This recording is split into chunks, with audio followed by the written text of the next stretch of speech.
Today we're getting into the latest Tesla news, including the latest from Tesla's Q3 earnings report, which beat all expectations, new Model Y Juniper design leaks, Tesla's new products for 2025, and much more, so let's get into it. First up today, Tesla released their Q3 earnings report and then held their Q3 earnings call.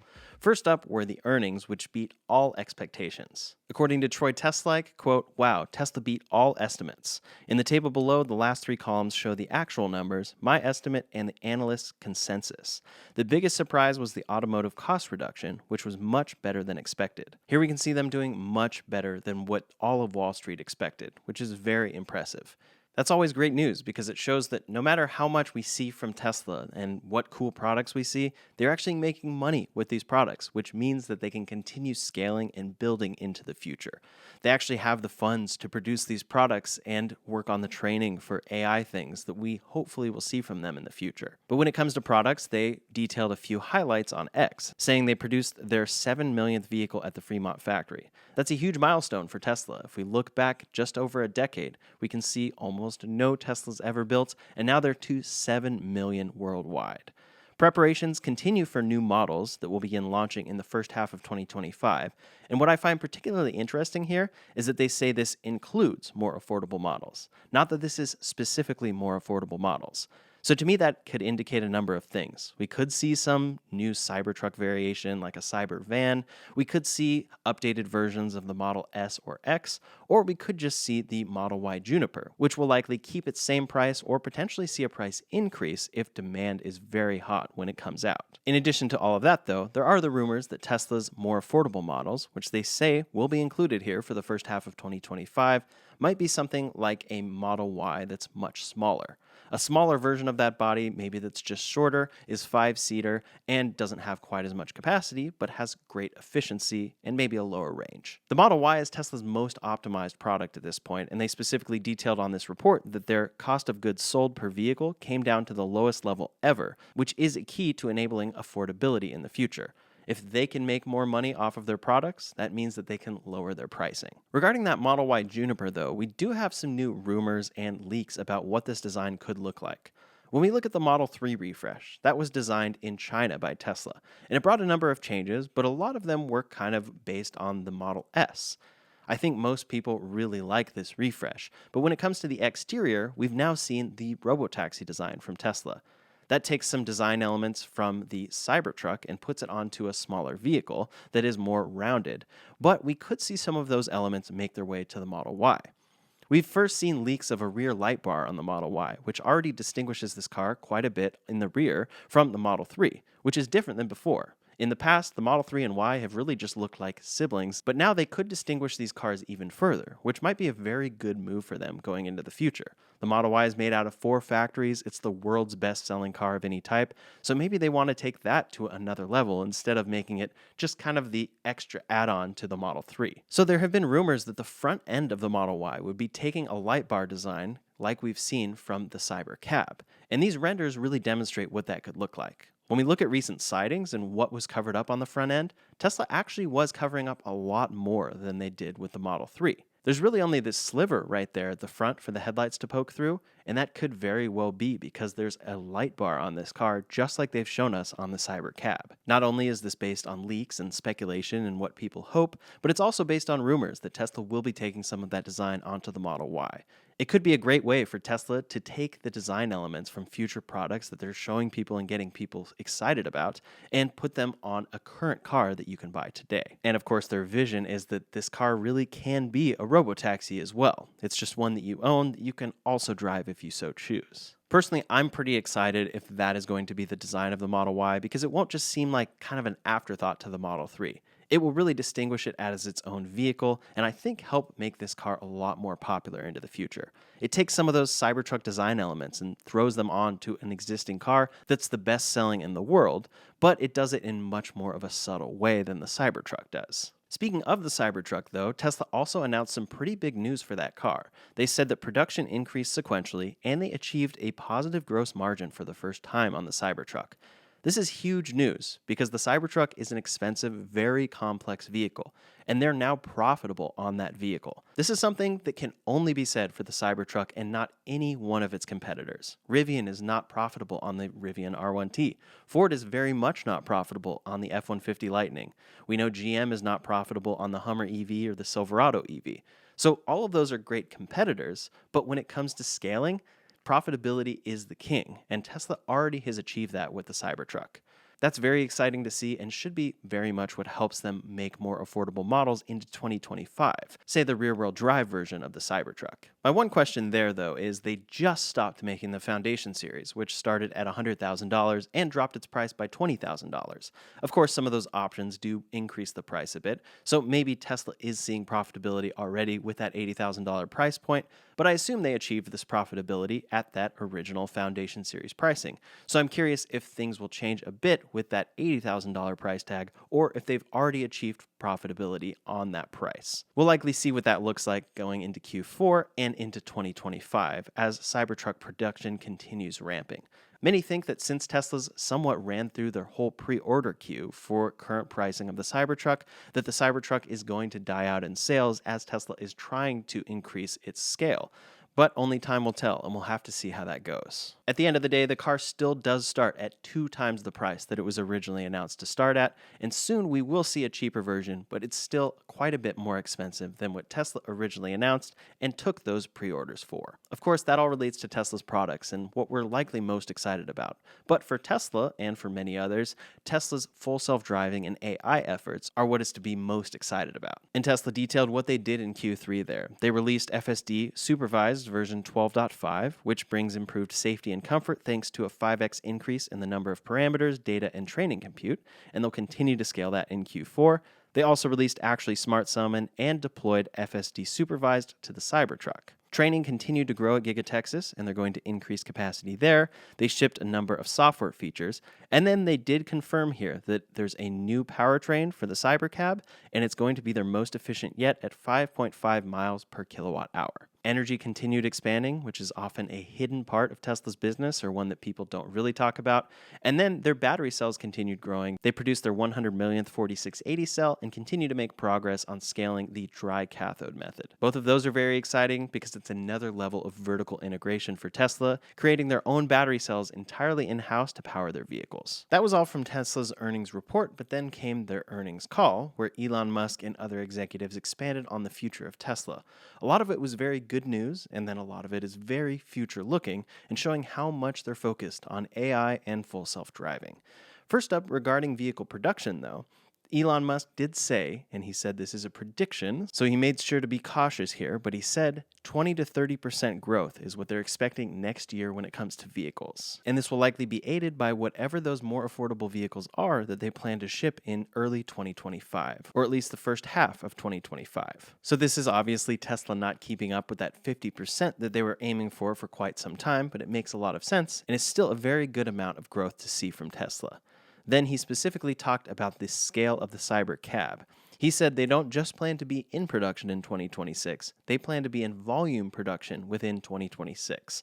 And when it gets there, once it's scaled, they will be at 2 million units per year. Of course, we want to apply Elon time to this, so a lot of people doubt that they would ship new vehicles in 2025 and get regulatory approval and everything in order to fully ship and scale the Cybercab within 2026. But time will tell. Regarding their 4680 cells, they said that they are on track if they execute well to make this the most competitive battery cell in North America, meaning that cost of making the 4680 is actually better than any of their competitors in North America. But they were careful to say that this doesn't mean they are not using competition, that they are not going to use suppliers anymore. This is just adding on to the battery cells that they will be utilizing from suppliers. And of course, that's necessary if they want to ship 20 to 30% more vehicles and then add the Cybercab on top of that. Then came them talking about full self-driving. And of course, Tesla has been talking about achieving full self-driving safer than a human being for quite a long time at this point. It's almost become a joke that it's coming next year, every single year. But this time, I think a lot of people experiencing full self-driving are a little more confident because Tesla is delivering something that is very impressive. And this time, they said that their internal estimate, which they were very specific about, is internal and an aggressive estimate, is that they will be able to achieve full self-driving safer than a human being in Q3 of 2025. So this is likely going to be one of those things that turns into a promise from Tesla or Elon Musk. And to be fair, he has been promising or talking about this stuff for a very long time, so it makes sense. But he was pretty clear, and so was Tesla's head of AI, that this is their internal estimate for where they expect to be in Q3 of 2025. Regardless, they again said that they do expect to achieve full autonomy next year with their existing vehicle lines. But of course, this raises a lot of questions when it comes to full self-driving and even just the basic hardware behind it. When you look at Teslas that have had Hardware 3 in the past, they have cameras around the vehicles and the Hardware 3 self-driving computer. But now the latest cars, like the Cybertruck and the Robotaxi, have a front bumper camera. If they added a front bumper camera to the Robotaxi, then it's obvious that's not just for customers to use and see when pulling forward, it is actually utilizing that for self-driving. We know that if Tesla has the ability to eliminate a part, they will. So it seems that they see the front bumper camera as necessary going into the future, along with most likely Hardware 4, which they discussed quite a bit on this call. But there was a big update there that is a positive for Tesla owners. Many Tesla owners have been worried that they purchased full self-driving on Hardware 3 and it won't actually achieve what Tesla has promised, because they have to move on. They have to use the latest hardware. In the latest versions of self-driving, they've actually been optimizing it for Hardware 4 and then putting that capability back down onto Hardware 3. And going into the future, that is going to be their process. And so Elon, for the first time, did confirm that there is a chance they will not be able to deliver full self-driving safer than human beings on Hardware 3 vehicles. But he quickly followed that up to say, if that is the case, they will upgrade customers who paid for full self-driving for free. Not only is this the right thing for Tesla to do if they get there on this functionality, and it's necessary, but it's probably legally what they would need to do since they've been promising this functionality with full self-driving purchases for years. At the same time, it's also what they're going to want to be able to do to expand their Robotaxi fleet and just generally make vehicles safer. Again, if this functionality is safer than a human being, and all they have to do is swap out some cameras or a computer in the vehicle, then that will make absolute sense. Either way, I think that's great to hear Tesla actually confirm, and it puts a lot of fears to rest for those customers who have older Teslas where they bought self-driving, but they're not sure if they actually will get that functionality. According to Tesla, they're going to deliver this functionality, and if it requires a hardware upgrade, they're going to give it to you. Of course, that whole package of delivering this functionality is up in the air as far as its timeline. Tesla's saying internally it will be Q2 of 2025. Even if that's pushed back a little bit, it will still be exciting, but many doubt that it will come anytime soon. In any case, the ultimate goal here is, of course, robotaxis. Not only that dedicated robotaxi vehicle, but Tesla turning their entire current fleet into robotaxis, quote-unquote, overnight with a software update. If they could do that, it will be a huge innovation and revolution for transportation. But of course, it requires building up the infrastructure for a robotaxi network to operate, not just the functionality in the car. You need the app, you need the ride-hailing app, you need all of the experience that the user would actually go through. And Tesla confirmed that they've actually already been working on this and beta testing it in the Bay Area. With Tesla employees, they said, quote, "We do have a safety driver for now, but the software required to do that we've developed." So in the Bay Area, they already have employees testing this functionality, taking fully autonomous robotaxis with a safety driver in the driver's seat. But they were working through the entire process, hailing the rides from the app, having them show up autonomously, taking the ride, adjusting preferences on screen and such. And here's where you really see Tesla's long-term vision in everything that they've built, especially when it comes to software. They talked about how they've been building all of the steps for this robotaxi ride-hailing app for quite a long time. Tesla has Tesla profiles on screen, and that will carry over. They already allow you to navigate to a destination on your phone and then send it to your car. That's something that will transfer over to the robotaxi. They allow so many different controls within the Tesla app, and a lot of those will just carry straight over to their ride-hailing service. Even down to things like seeing progress on someone's trip within the Tesla app. That's something that they are doing already at scale, and they can just transfer that over to your personal ride hail. I think that's something that's particularly exciting and interesting to see. We've seen Tesla build up this functionality over time, and it's great as a current Tesla owner, but it's also the building blocks of a robotaxi network. work. But as far as delivering that functionality, they did give a little bit of updates on the timeline there. They expect to roll out ride-hailing in California and Texas next year to the public. Of course, that's saying they expect it. Maybe it will come later, and I think a lot of people think it will come later. But they said California may be tough as far as regulatory approval, but Texas should be fairly easy because things go quick there. And then he said maybe other states too. Of course, if Tesla is able to achieve this in Q2 of 2025 and it's successful, many more states are going to want to partake in this. But each state does have their own regulatory process for robotaxis, and they even talked about how it really should be a federal approval process for autonomous vehicles. But all of this is new territory as a whole. As for future affordable vehicles, though, Tesla answered a couple different questions here. For one, someone asked when that sub $25,000 non-autonomous Tesla is coming to be, and Tesla said there is no non-autonomous vehicle. All of their cars are Robotaxi. In a way, I wish this question was just answered differently because they're kind of circumventing the answer there. Of course, they don't really want to talk about their future products and what those more affordable models will be, but they essentially said, no, there's no non-autonomous vehicles. Every single vehicle into the future is going to be fully autonomous. And really, it wouldn't make any sense for Tesla to make a vehicle that doesn't have this capability if that's their laser focus. But it does seem like they don't really plan to make a dedicated, drivable vehicle on the Robotaxi's platform. Maybe they will have to pivot there if we see more and more FSD delays, but right now, they will make some iterations probably on the Model Y and Cybertruck and make some future vehicles. But as far as an affordable vehicle, the Robotaxi is it. But one sort of asterisk that Elon did add to that price of the Robotaxi is he said it will be sub $30K with incentives. So at Tesla's We Robot event, they talked about how the Robotaxi will be under $30,000. But now they're saying it's under $30,000 with incentives, which likely includes that federal $7,500 tax credit, which means that this car could be over $36,000 when it comes to B. That's both quite disappointing to hear because we heard under $30,000, but also does make sense. If this is a fully autonomous Robotaxi that can self-drive you anywhere and it's really capable of what they want it to be, it's worth way more than that. But on the other side of the spectrum is the Tesla Roadster. We saw that announced in 2017 and still have not seen it come to be. And Elon did apologize to people who have reservations and deposits on the Roadster.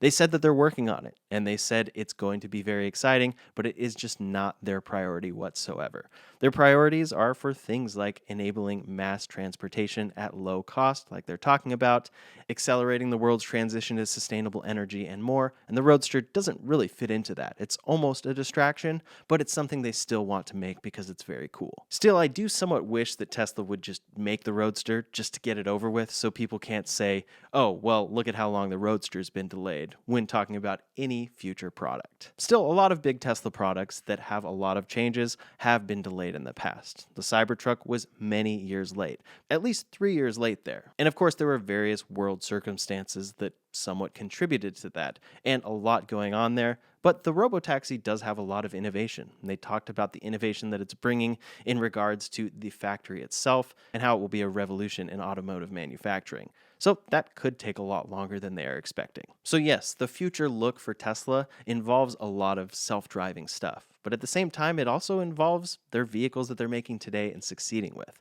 They beat all estimates, and their stock is up as a result. So in general, this was a great Q3 report from Tesla. In the future, I'm very excited to see the more affordable Cybertruck come to be. I'm excited to see that Juniper Model Y finally get released and possibly increase Model Y demand in 2025. And then I'm excited to see what all these vehicles are that they're planning to release in the first half of 2025. It may just include some new models, but also some more affordable ones. That's all the latest Tesla news for today. So in the meantime, if you want to see all the leaked Tesla products coming into the future or some that may never come to be, you can check out that video linked up here or in the description below. Thanks so much for watching, and I'll see you on the next one.